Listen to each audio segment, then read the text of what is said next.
अहिल्यानगर जिल्ह्यातून भीषण अपघाताची बातमी समोर आली आहे। जामखेडच्या जामवाडीत 4 चाकी गाडी विहिरीत पडून झालेल्या अपघातात 4 जणांचा पाण्यात बुडून दुर्दैवी मृत्यू झालाय।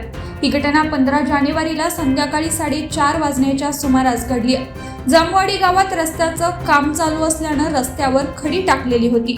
वाहन चालकाला याचा अंदाज न आल्यानं चालकाचं वाहनावरील नियंत्रण सुटलं आणि कार थेट रस्त्याच्या कडेला असणाऱ्या विहिरीत जाऊन पडली।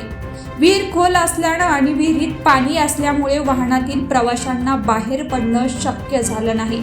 त्यामुळे विहिरीतील पाण्यात बुडून चौघांचाही दुर्दैवी मृत्यू झालाय। घटनेची माहिती मिळताच स्थानिक ग्रामस्थ आणि पोलिसांनी घटनास्थळी धाव घेतली। त्यानंतर पाण्यात बुडालेल्या चौघांनाही विहिरीतून वर काढण्यात आलं। मात्र दुर्दैवी या अपघातात 4 जणांचा मृत्यू झाला होता।